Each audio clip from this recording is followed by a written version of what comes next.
Hey, my friends, welcome into episode 118 of the Leaning into Leadership podcast. This is a very special midweek release episode for a number of reasons. But first and foremost, the biggest reason that it's a special release is it's the first in what I think is going to become a series of episodes, a once a month series, where I sit down with two of my buddies, Todd Bloomer and Dominic Armano, two currently seated principals, one at the elementary level, one at the secondary level, one still fairly early in his career, one very much a veteran. And we're going to just tackle some of the current issues in education. We're going to kick those around. We're going to answer your questions.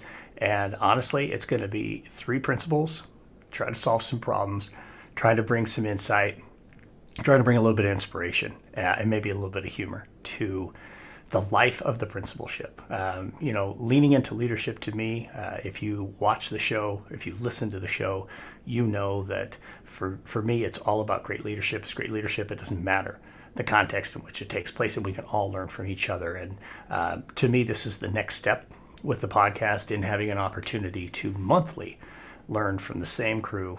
And again, somebody who's early in the career as an elementary principal, somebody who's a veteran as a secondary principal, and then of course my insight, having been in numerous roles.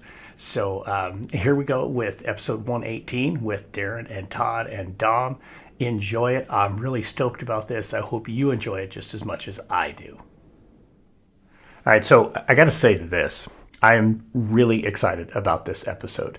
And this is really going to be the first in a series of episodes that we will be doing, hopefully, every month for the foreseeable future.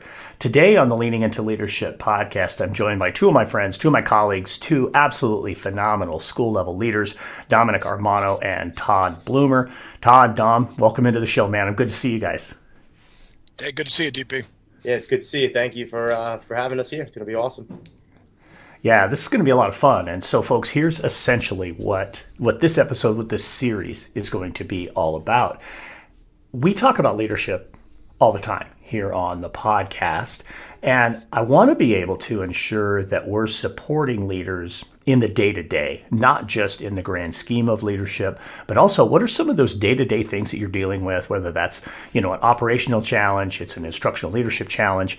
It could be so many different things. So once a month, Dom, Todd, and I are going to come together and we're going to answer your questions. We're going to talk about some of those things that are kind of the pressing issues right now in educational leadership.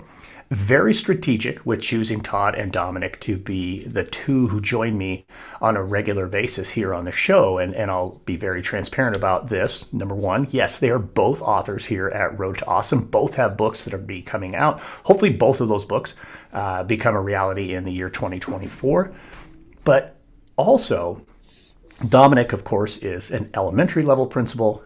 Todd is a secondary level principal, specifically a high school principal.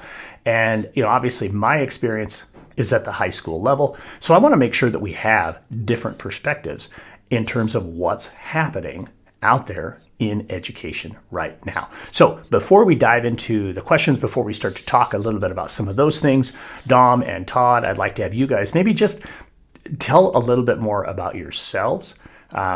I'm talking more than I want to. I want to have you guys talk a little bit. Dom, I'm going to go to you first and just share with the listeners who the heck Dom Armano is. Well, I'm still trying to figure that out. No, I think in a nutshell, I am. Well, first I'll start by this. My name is Dominic Armano. I am a elementary school principal out on Long Island in New York. It's actually my fourth year as a principal, but the first one in this district that I'm in. I am a father of two. I have a daughter who's 5, a son that's 2 years old. My building, the levels that I lead are grades pre-K through 5. So it is elementary, but it is a vast age range and group there. And just, I guess, in a nutshell, I'm just passionate about school culture and climate. And I believe that if you have a positive school culture and you make school fun, that the students will want to be there, and ultimately they're more successful because they're excited to come to school every single day. So that's pretty much who I am in a nutshell. I love that. And you know what's really interesting. You know, you've been already in two different settings as an elementary school principal, but you also bring very much that urban area. You know, right there. You know, New York City, Long Island, that type of experience. So I think that's a great piece that you're bringing to the table as well. Todd, how about you? This is my 28th year in education. I'm the principal of a large suburban high school in San Antonio, Texas, Winston Churchill High School. It's got about 2,500 students. I have about 225 staff members that are come to work each day. I like to say it's kind of like running a small town. Um, I've been a middle school and a high school principal. I have 5 children. All 5 of my children have attended my school, which makes it very unique. And when I'm talking to parents and talking to community members, I am a parent and I am a community member, and it makes discussions. Um, you know, you'll have to edit this out a little bit. I'm sorry, there, DP. It makes conversations with parents a little easier because I want the same thing they want when I'm a community member for what we have. So I'm excited to be here this morning. I'm looking forward to connecting. This is an awesome opportunity. And I'm just really looking forward to where this goes for us. Yeah, absolutely, man. And so I got to ask. I was my daughter's high school principal. So you were a high school principal for multiple kids. Did it get easier? I mean, I know like from the first day it was just awkward, and then it was just normal. What was it? What was it like? Was the experience different with each of them? It was the first time. It was a little awkward. And then by the 4th and 5th child, which are twins, it was easy. I would walk in the cafeteria and they wouldn't even acknowledge me at times, and their friends would. And I would make my way to my children through their friends. Like I knew 4th period lunch where one twin sat. I knew 6th period lunch where another twin sat. And I went every day to check in with them. And oftentimes, and Darren, I think you know this as a high school principal, oftentimes, your schedule is just so crazy that you may not see your children at home. And the only time I got to see my children at times was at school. And that was the most bizarre thing. So I would linger over there with my kids, talk about what lunch we had, talk about what they needed, talk about their schoolwork, and just really have that moment that I was able to steal as a dad right there as the principal of their school. And it's been different because this year I'm an empty nester. And so they're all out of the house. And so 4th period lunch and 6th period lunch is totally different because my children aren't there. And so it just makes it a different environment. And I miss seeing my kids in lunch, as crazy as that sounds. I miss going by and seeing who they're talking with and who they're hanging out with. So it did get easier, but I would go back in time if I could to have them all with me in one lunch, all 5 of my kids. I think that would be pretty awesome. Man, no kidding. That would be really cool. I think I did see, my daughter at lunch periodically. It was more the time in the hallway, the passing periods. We were talking before we hit record about your high school dance team is heading to Florida for nationals. My daughter was a high school dancer, and my office became the high school dance team unofficial locker room. Most of their stuff got piled up in my office. For quite some time, which honestly was kind of cool too. But they did have to learn they couldn't just walk in if the door was closed. If I was in a meeting or something, you got to be smart about that. But definitely an experience worth cherishing. And I'm sure, Dom, that's going to be something that eventually you're going to have your kids come through in your elementary school, and it'll be something that I know you'll absolutely treasure too. Oh yeah, that'd be awesome. It's so weird, man. I don't want to linger on this too long, but I go back. Todd has just been making me think about that time, with Liz being there as her principal, and we did go from those awkward moments early on to just moments that you just cherished in the hallway, and honestly, you mentioned her friends, the friends of your kids. It was very similar with Liz. She was at first. She's like, "What do I call you? Do I call you Dad? Do I call you, Mr. Pepperd? I mean, what do I do?" And I mean, this is a kid who had run around the hallways of that school since she was 6 years old, But one of the best things that ever happened was her best friend, a girl named Brooklyn. Brooklyn said, Liz, I'm going to call him Dad. You call him whatever you want, but I'm going to call him Dad. And so for that period of time when her and her friends were there, I was not dad just to one. I was dad to a lot, which I think makes the high school principal job like one of the greatest jobs ever. So, but I could riff on that for hours, guys. I would say, Dom, if you have an opportunity to bring your kids to your school, it is something you'll never regret. The driving to school with the kids, picking up breakfast some mornings, listening to songs on the radio. Those are the memories that as you get older, you think back to and you wish you still had. And I will never regret any moment that my kiddo was with me at school. And there's opportunities for kids to, your children to hide in a large campus like mine, 9 buildings and 40 acres. And there's periods I didn't see them at all. But those moments that I wanted to see them, I could track them down just to say hi. Or as Darren said, just a glance in the hallway. Hey, kiddo, what's going on in the hallway was very special. You guys are making me jealous here. I kind of wish I had that because right now my daughter, she gets a huge kick out of the fact that I'm a principal. Like she'll be like, wait, so you're a principal and you do this and you do that? It sounds amazing. I would love to have her there every day just to see like what I do. And also just see the difference between like daddy at home and like principal, like daddy the principal, because I'm the goofball dad. Like I'm the one that'll like probably push too far and then she'll start crying, so, but yeah, no, you guys are making me jealous. Hey, I will share as we talked, just about leadership. One of the things I kind of fumbled over in my intro, as parents come to you and talk to you about the school and teachers, and they come talk to you about, they shop your school. Should I come here? And you're able to stop and say, my own children attend here. This is where, my pride and joy are. And when you're able to say that, like that just speaks volumes to what you have. And when you start hiring teachers, you think about, is this teacher going to be good enough for my children? Is this teacher going to be good enough for all children? When you talk about school safety, you're talking about protecting your own. And when you're able to say that to other parents, if the school wasn't safe, my own children wouldn't be here. If the school wasn't academically strong, my own children wouldn't be here. And honestly, that has become my selling point as I talk to parents about why kids should come to Churchill High School is, I looked around, my kids could have went any school, and this is where my children went. I just think it speaks volumes to the school. I really do.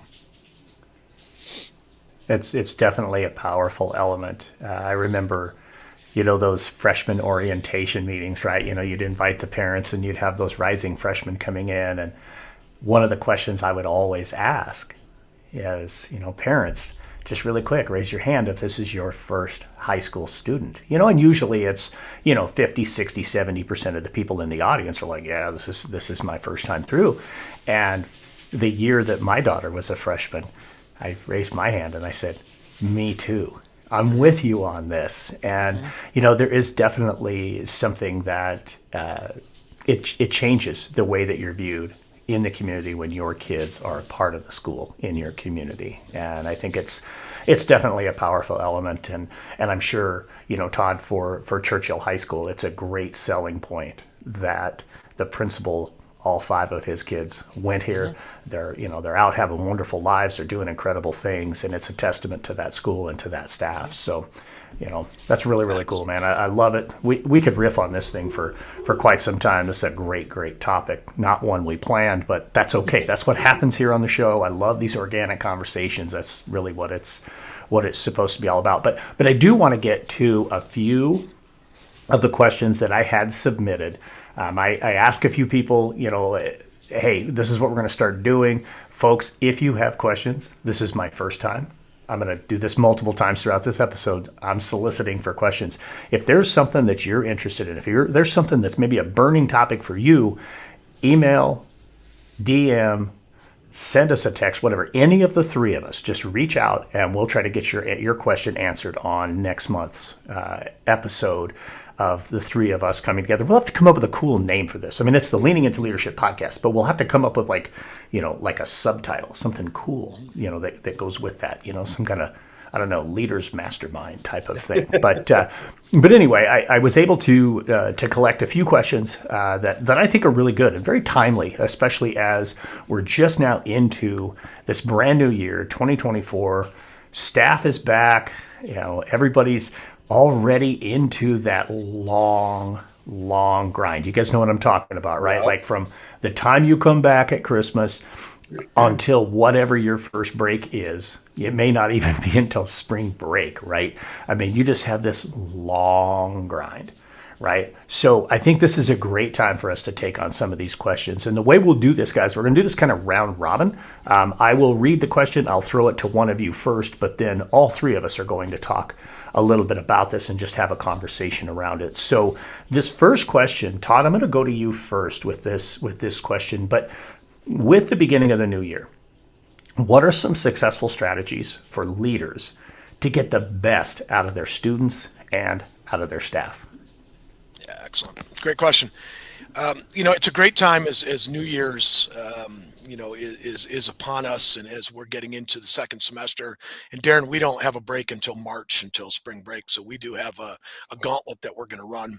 And I think one of the things that a great leader can do to really get the best out of students and staff is to reflect on what went well, and acknowledge what went well, because there are lots of things that are going well in public schools across the country, and specifically at Winston Churchill High School. And so in our first faculty meeting back in January, that's how we started. We discussed that, turn with your neighbor and let's just talk. What went well? What went well for you personally? What went well for you as a department? What went well for you as a school?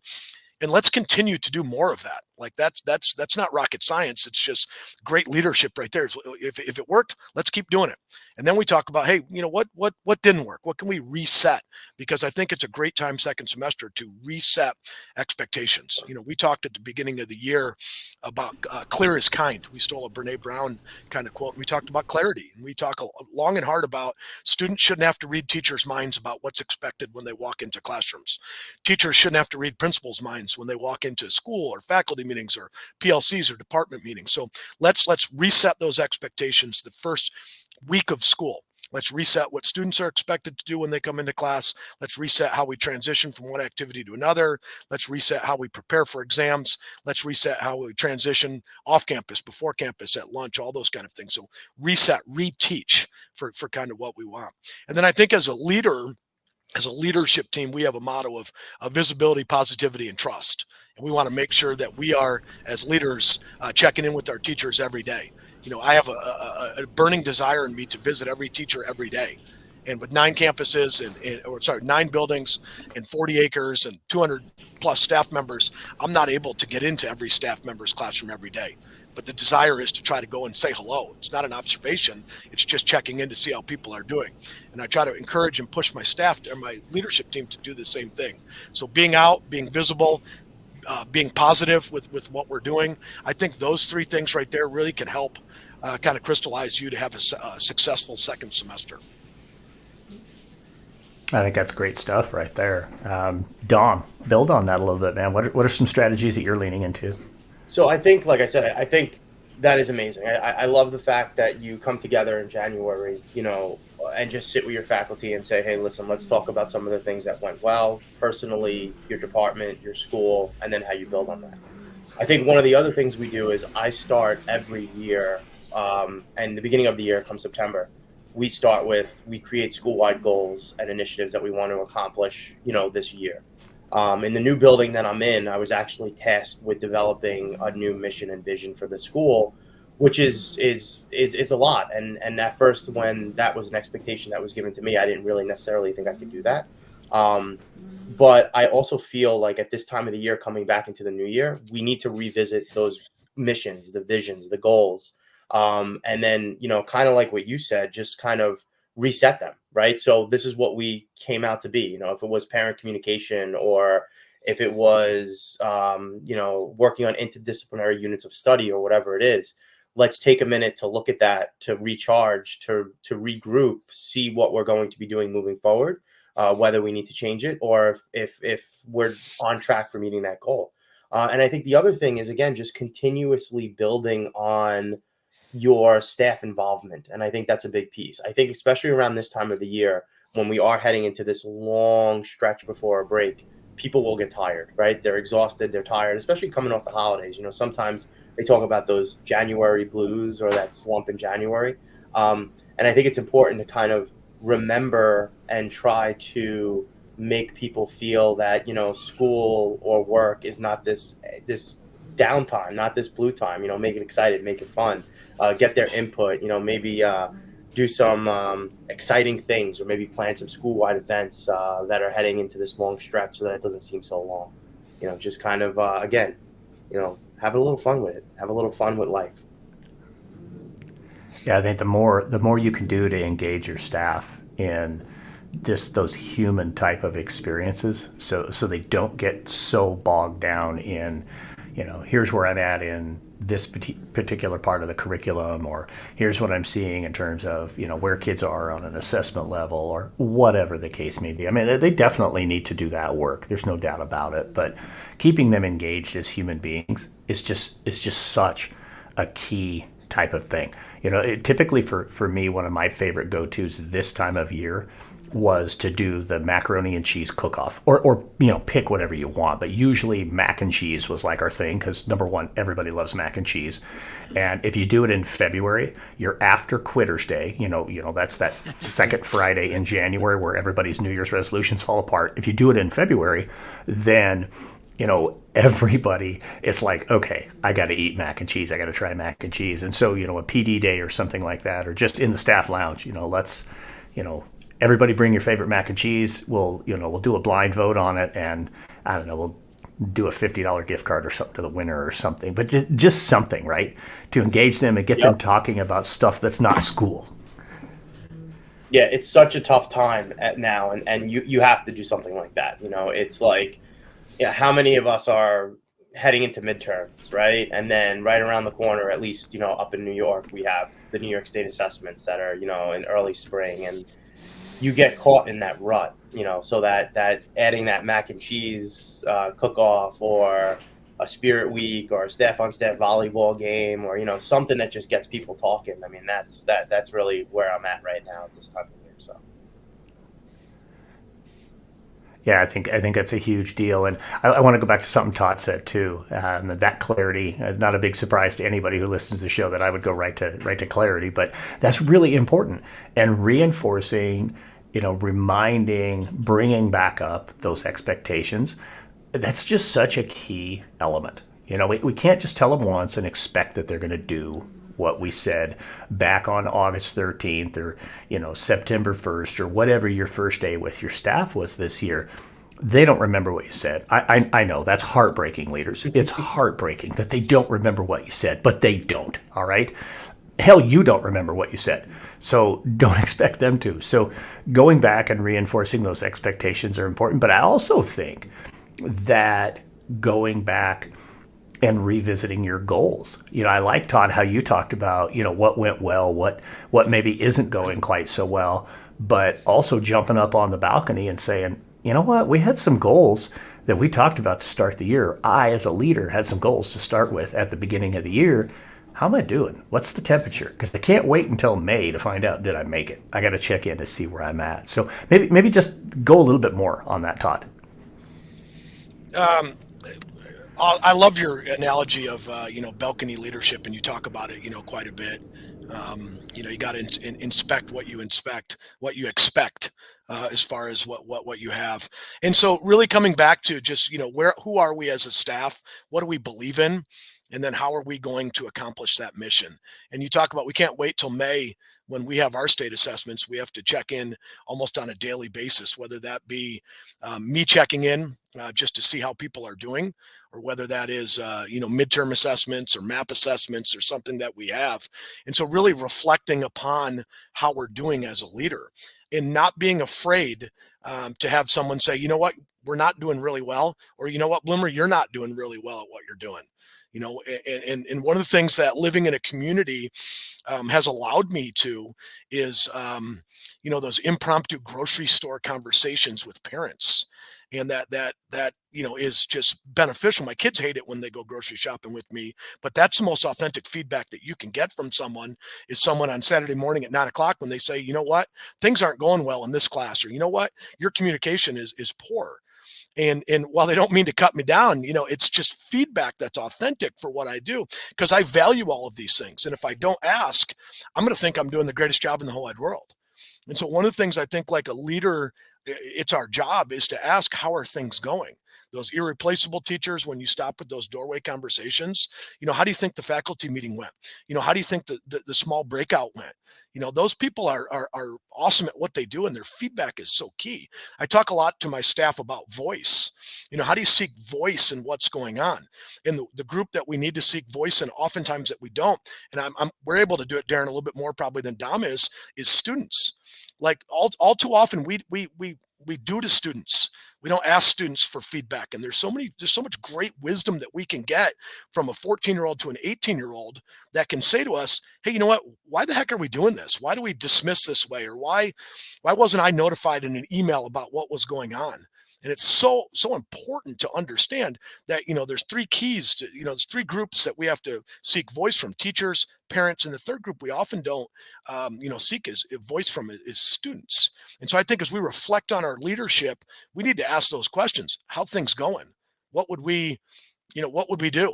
And so how are we going from there? And so I think that's key, is seeking voice on and then being able to accept whatever you hear, and then not being upset by it. Early leaders, we become upset by that feedback, but reflecting on it, could it be true?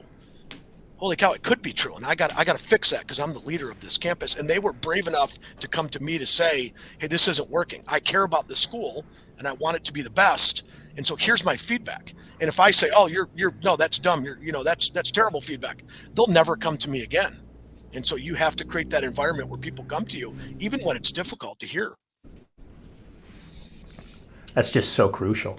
And, if you follow through on that, if you actually listen, if you are brave enough, as you said, to take that feedback, that just really grows trust. That's where that real true trust begins to become a reality between the community and the school. If you're that person who talks, like you said, Todd, that, oh, you're crazy, or, oh, no, that's not happening, or I'm just going to be blind, and just, tunnel vision on here's what I think is happening, that's where trust starts to erode. And that's just such a key element in leadership. I love that you talked a little bit more about that. Thanks for that, man. I want to jump to our next question.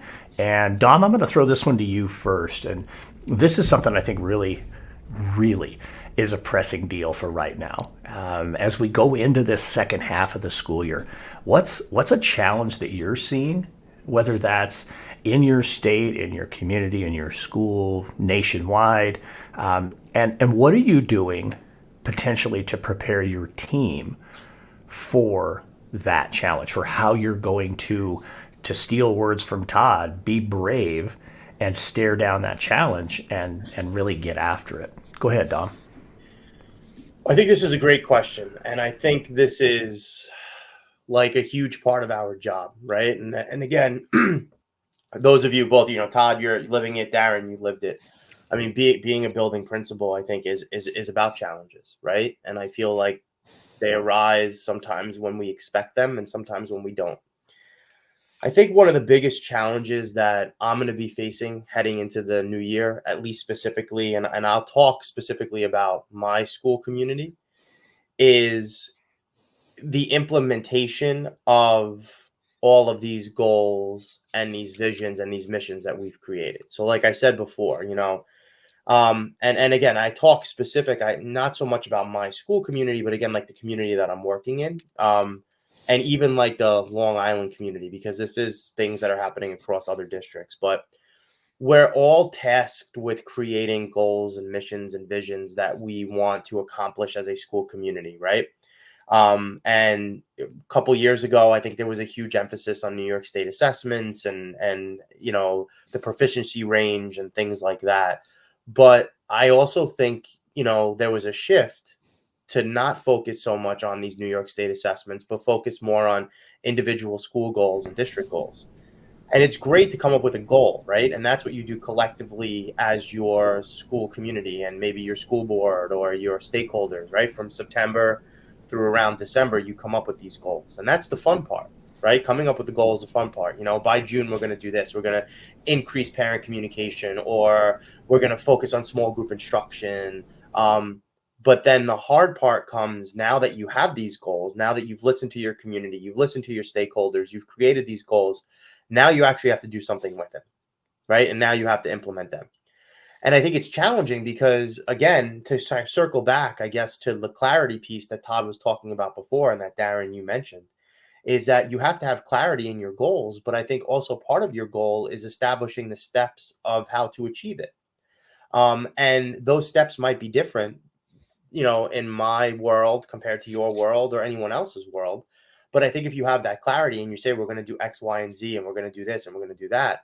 I also think a big piece of that is making sure that everyone feels that their voice is being heard in this. And that is challenging because sometimes not everyone in a community feels like their voice is being heard. And when I mean everyone, I mean everyone. If you're talking about small group instruction and you're talking about having students work in small groups and flexible seating, you're going to need support from your facilities crew because maybe they're going to be helping with bringing different desks in or helping to arrange furniture and things like that. And it's important that their voices are heard as well. So I think a big piece of the challenge now is taking everything that we've created from September through now, implementing it, making sure that there's buy-in, and making sure that everyone feels that they have a part of this and everyone feels that they're contributing to the success of the goal and the success of the community. It's going to be a big lift, no question about that. And, I want to go back to something you said. I think it was in our previous question when you were talking about this development of new mission and vision and being tasked with that, and that maybe there was a little bit of imposter syndrome that kind of creeped in there. And you're like, I don't know how to do this. I remember as a superintendent, that was one of the very first things is, hey, we need a strategic plan. And yes. I discovered really quickly in my community that strategic and plan should never be said in the same sentence because nobody wanted anything to do with that. And we had to come up with a much different way to approach strategic planning without calling it strategic planning. So I'm going to be really interested, and we're going to keep a little bit of a pulse as we go forward over the next few months, just to maybe have you check in with us and let us know how that progress is playing out. I would love to do that. And I think, Darren, we've talked outside of this about my personal journey and, interviewing for this job that I recently got, and imposter syndrome.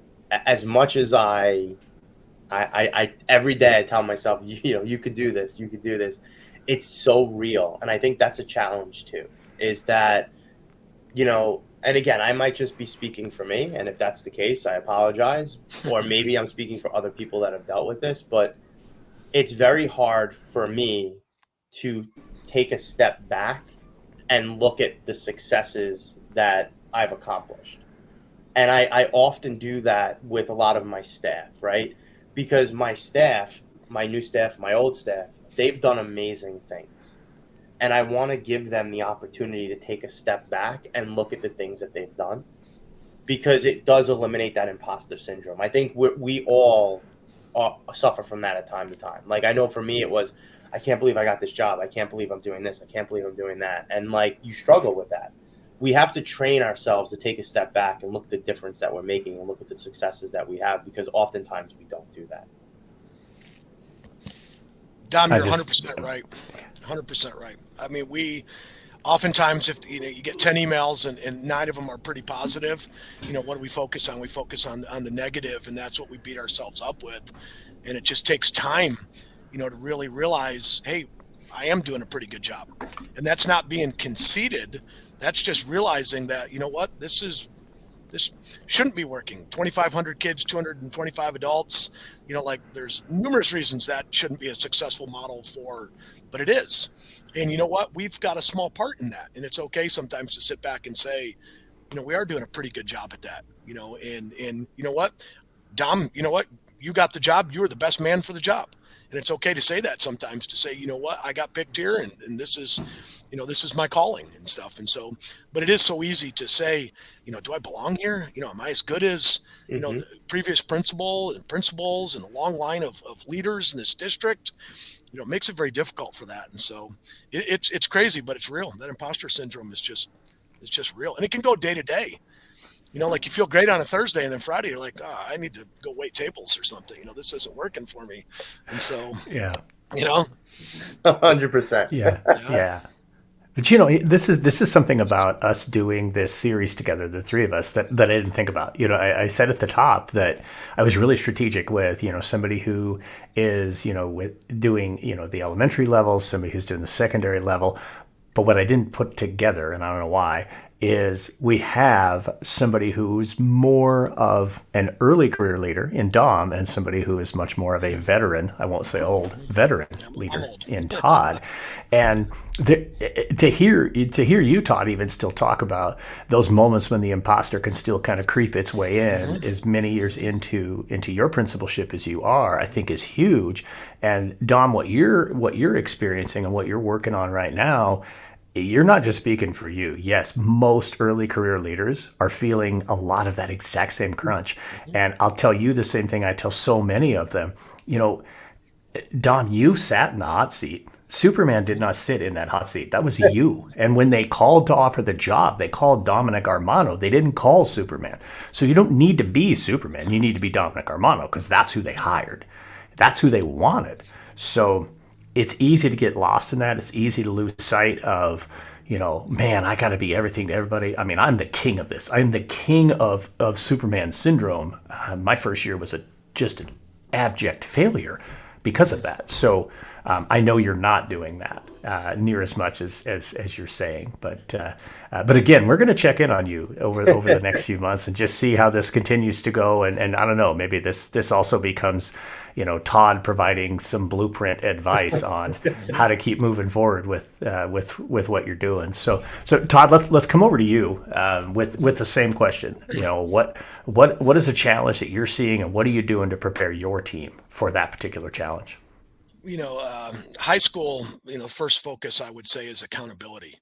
It's become the driving force of all schools across the country, but here in Texas, and we have a lot of assessments in the spring that we're gearing up toward. And what I truly hope for is all the hard work and preparation that our teachers have done with the students, and the hard work the students have put in shows. That's that scoreboard at the end of the year. And so, accountability is the one thing that we're going to ramp up and focus in on as we're kind of moving through 24, as we're kind of going from there. But one of the other things that I really take great pride in value in is, preparing a great person to go into the work world. Realizing that not every kid has to go to college when they graduate from Churchill, that there are options out there that we need to expose kids to, and that we need to prepare them for. Just about 2 weeks before break, we took a group of about 25 students that weren't involved in club sports or activities over to our career and technical center to expose them to the welding and the HVAC and the construction science and the electrical options that they have, to expose them to, hey, there are some things that you can focus on. And you might not have to go to college, but after high school, when you earn one of these industry-based certifications, you can go right to work and make 15, 20, $25 an hour with the eventual goal of one day opening your own place. And so really exposing people to that and really preparing them to be great just citizens and people that move into the work world. Like, I want to be able to develop an empathetic kid. I want a kid that goes out into the community that wants to make a difference. And, we talk a lot about how, I'll steal the University of Texas's slogan, what start here changes the world. And we want to be able to do that. Like, you get a great foundation at Churchill High School. So when you go out into the work world, the career world, the military world, or the college world, you're prepared to be successful. I've seen it from my children, who are all in college now, and had a great foundation that's here. I think another giant focus that we need to really talk about and prepare for is, the hiring of just great teachers.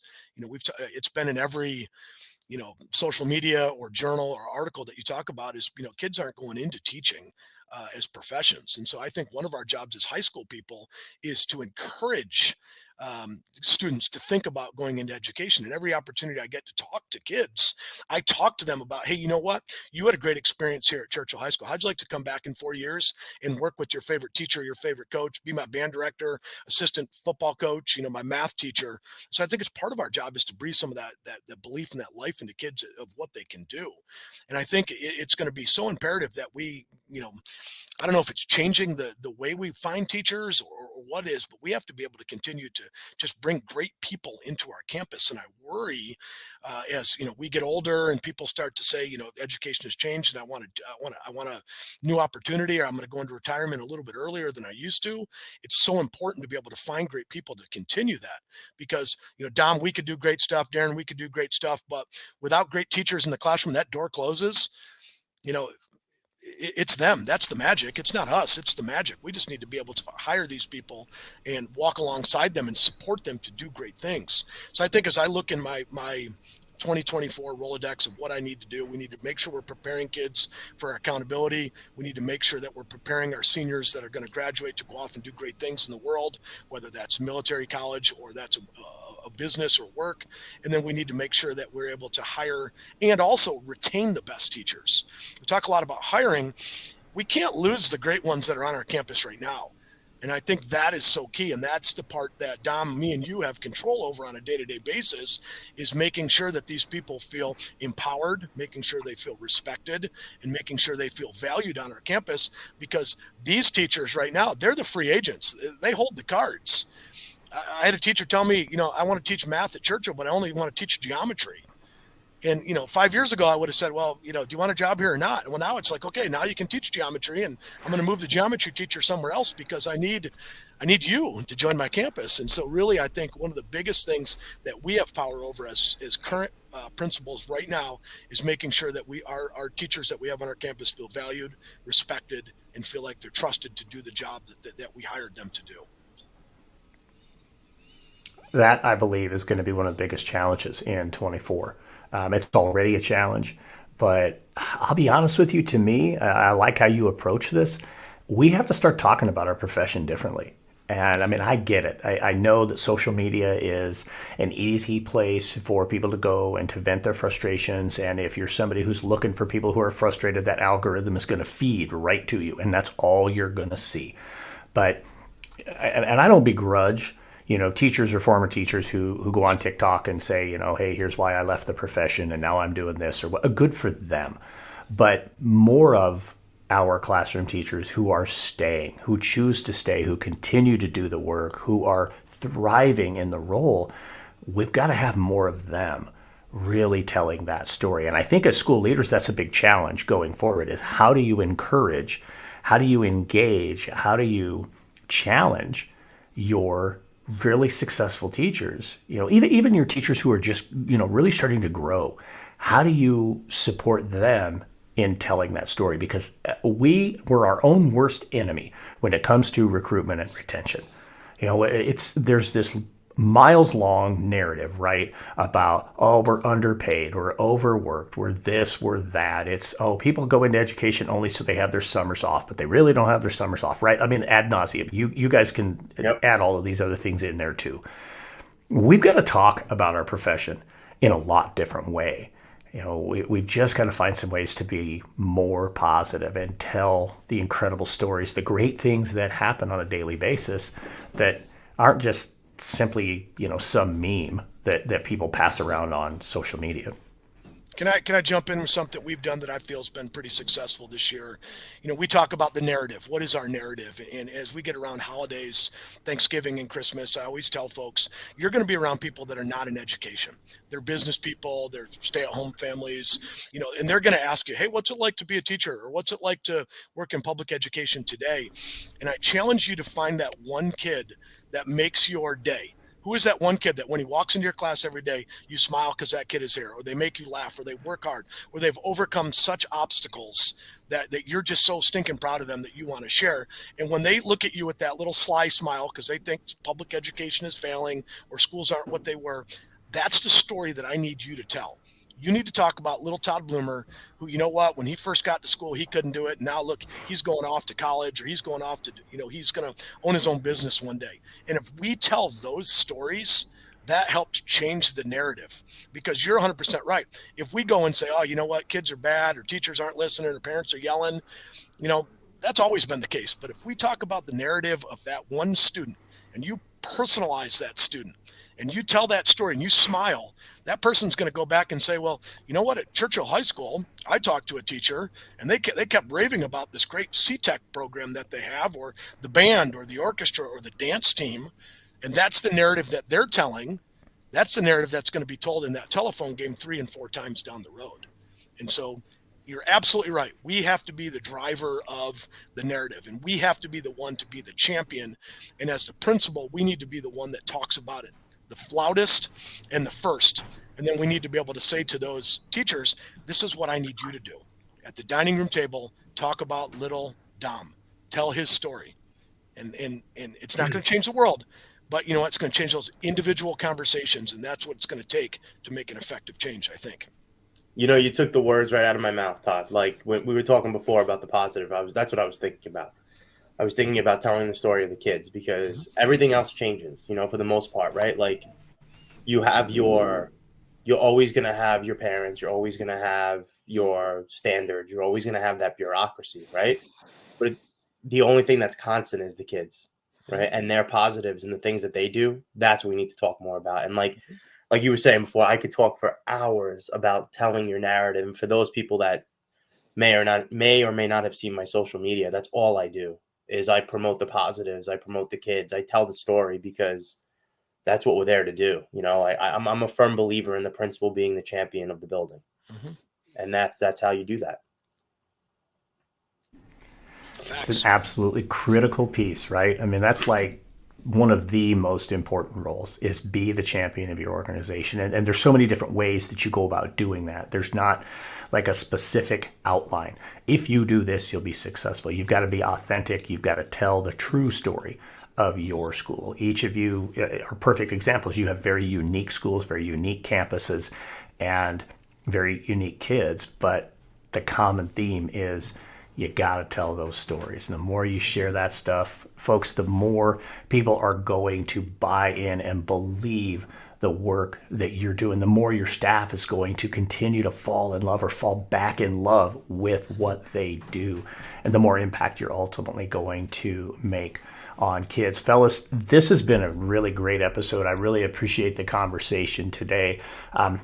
Listeners, I hope you took man, there's so many gold nuggets of leadership that both Dom and Todd have dropped along the way here. I hope you were able to take a few of those away and actually go take those and put them into your practice to help you be a little bit more successful as a leader, be a little bit more inspired as a leader, and to allow you to really lean into that leadership role that you have.